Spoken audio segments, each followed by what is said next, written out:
Hey everybody, it's Jason Blaha here, and it's time for another full body workout. Today I ended up just having to go lighter in general. Strength was down a little bit, and I just woke up not feeling particularly good today. Normally, because I only train 3 days a week, we see some really good workouts. We don't really see bad workouts. But you know, I am cutting, and for some reason, I just woke up feeling just exhausted today. And I think part of it, I mean, because I am cutting, I am in a calorie deficit. The last week or so, I've actually been eating a lot more fat and less carbs, right? I've been doing mostly peanut butter for a big chunk of my calories because I've just been kind of craving fat. And I don't know, I feel like it's not necessarily giving me what I want. So I think over the next couple days, I'm going to rotate more carbs in, less fat again. And yeah, just focus on high satiety carbs, you know, potatoes, beans, brown rice, all that good stuff. You know, lots of stews. Like I think beef and potato stew sounds pretty good. Do some of that in the crock pot maybe. So lower back started really cramping on me again today, so I kind of had to just chill a bit on the front squats. And when I said that, I don't mean the side that was hurt. I mean my right side is starting to cramp a little bit more, and I think what it's coming down to, I had that foot issue that made me side load to the left, and we saw in the DEXA scan the shift on the left to right. So there was in the last month a significant shift in my right leg versus my left leg. Like we saw the dramatic change on the DEXA scan. So I've been favoring that left leg with the foot. Well, the foot's healed and everything. And now that I'm putting equal loading on both sides and I'm recovering from that lower back strain on the left side, the right side's getting a lot of workload. And it's not like what everyone's saying, oh, the 5mm balls. No, it's getting cramping.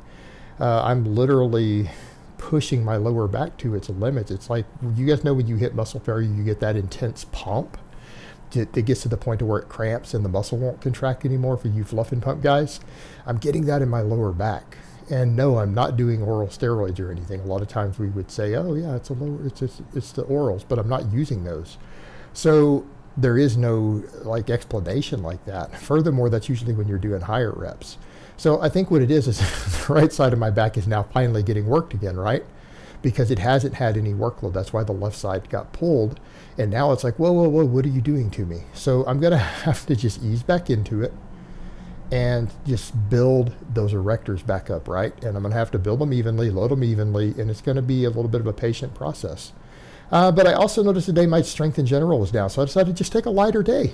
Just a lighter day. You know what? Full body, heavy, medium, light is really common for more advanced lifters, right? I decided to just do a lighter day today because I only did 3 reps. I did 5 reps with that on my peak set on Monday, right? Monday we came in and just killed it. I mean, PRs on Monday, right? In spite of cutting. What caught up to me today? I wasn't fully recovered. I think largely due to combination of calorie deficit and probably just not enough carbs, right? Felt it today. Felt it. So I decided to drop the weight down on everything. And I cranked out a couple sets of, I think, 8 with just 225 on the closed grip floor press. You know, which actually felt reasonably challenging. You know, I feel like I got a little bit of workload in, got a little bit of volume, just to re-stimulate the muscles a little. And I'm thinking, I've already kind of got my food sorted for today. I'm not really going to carb it up today, I don't think. I don't know, I might, to hell with it, right? I might just carb it up today, go ahead and hit some carbs. Probably be a good idea now that I think about it, because I haven't eaten breakfast yet. Like I'm doing my voiceover. Maybe I'll eat some potatoes. I got a bunch of potatoes coming today, being delivered. So I also have a little bit left. I've got like some potatoes in the freezer. Yeah, those will be good. So I'll do those today. I think that's what I'll do. All right, we'll go ahead and do that. Be pretty good. So I think that's what I'm going to do. I'm going to potato it up. All right, we're going to potato it up, carb up, and again, maintain a calorie deficit. Keep the intermittent fasting, but we'll see if some carbs help fix things, right? We'll see if we can carb it up good and if that will sort everything out. I'm predicting that it will. I'm predicting that it will. So I think come Friday, I'm going to come in and kill it again. But today, it's not going to happen, is it? So, you know, dropped it down to 225 for closed grip floor presses. I dropped my pull-ups down to just a 25 pound. I just did 3 easy sets of 6, no grinders. You know, just a little bit of workload. Now, all things considered though, considering I'm weighing 215, that ends up being about 240 for 3 sets of 6. You know, not super high intensity, nothing grinding, not anything to failure. That's not a terrible workload on a weighted pull-up, especially from a dead hang. My long arms.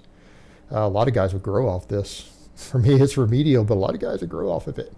But I do feel like the pull-ups have come along this year, you know. I think for me, that's going to be a lot of what I need to do just to change my overall look as I get leaner. And I've already had coaches. I mean, even Nicola Ella, my bro, which everyone agrees he's strong and aesthetic. He even said the other day on my Facebook, he goes, bro, just keep doing what you're doing, man. He goes, you're going to be aesthetic AF. And I kind of laugh because it's not, I don't ever see myself that way. It's almost comical. I'm almost like seriously, bro, I don't think so, man. But, you know, I mean, again, if I keep building all the shoulder girdle up, you know, the delt straps, upper chest, getting the extra arm work from all the pressing and stuff, and I get down to something like 10% body fat, who knows? Because, you know, if you look at that DEXA, I think people are realizing it's not that I don't necessarily have the stupidish wide waist that people think I do. It's just where I've been storing my body fat. But it's slowly coming off, you know? It's slowly coming off. You know, let's see what happens when we get to 200 and then assess from there. Because I'm going to go under 200. I mean, people got this weird idea when I set these goals that that's the end goal. No, the end goal is to get leaner and build more muscle, right? We don't stop progressing. We don't stop progressing, guys. So yeah, I'm going to cut down under 200, but I'm going to try to gain more muscle, right? We're going to pursue gains. I just need to be pursuing gains at a low body fat. You know, I feel like for my health, for my athleticism, for my fitness, you know, I'm in my 40s, man. You can't run around all fat, right? You can't do that. You can't do that. And if anyone's going to tell me I'm not promoting fitness when I'm saying that in my 40s I can't run around at a high body fat, guys, we're promoting fitness at this point. It's not just about powerlifting. It's not just about strength. I do care about fitness. I do care about this stuff.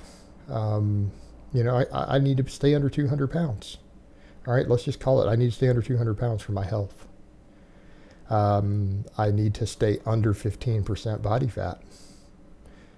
Even Dulce said that, didn't he? You know, 14%, that's like for guys in your 40s, he said 14% is like your sweet spot. You don't really want to go over that if you want perfect health. You know, I think he's right. I think he's right. So that's what we got to do. That's what we got to do. We can still get strong. We can still be big, but we need to be a sub 200 pound, sub 14% big and strong, right? Yeah. And then you start doing more GPP, more conditioning. Yeah, stuff matters. It's going to matter. But yeah, I just did 3 sets of 8 with the strict press, you know, because again, and I felt like it gave a little bit of workload. I mean, it wasn't as awesome as my normal press workouts, but I did feel like I got a little bit of work in. I feel like it's a good maintenance thing, 3x8 with 135, you know. They're all at least paused off the chest. But yeah, a little bit of work. And then we did the Romanian deadlifts. And, you know, I feel like I need to discuss the Romanian deadlift more. I'm not always that big on these accessory movements. I'm really not. But then when it seems like when you do an accessory, everyone wants to critique it and they don't understand the purpose of accessory movements and assistance movements. It's like I've had guys say, you're doing the Romanian deadlift wrong. I'm like, if you think I'm doing the Romanian deadlift wrong, your silly ass doesn't know how to do a Romanian deadlift, and you don't even know why you're doing a Romanian deadlift. So what? The Romanian deadlift is intended to be an eccentric-based stretch reflex exercise for the hamstrings. That's why we do the Romanian deadlift. It is not a stiff leg deadlift. Stiff leg deadlift is a totally different beast. Stiff leg deadlift is an accessory movement for people who need more hamstring on the deadlift, and they need to build more hamstring without beating up their recovery for specifically off the floor. The Romanian deadlift is intended to be a hypertrophy exercise for your hamstrings and spinal erectors. All right, it is not an assistance movement. It is an accessory movement. And yeah, all you were worried about is the hamstring. You're trying to get a stretch reflex in the hamstring. That is the range of motion of the hamstring at the bottom. About the stretch reflex, getting a myotatic reflex, that's it. And you can feel that stretch, and when you feel that stretch, that's when you come up. That's when you go to the top. That's where the point where you're supposed to go. And your back position determines how deep you go to get that stretch reflex. So that's all there is to it, guys. I'll talk to you guys next time.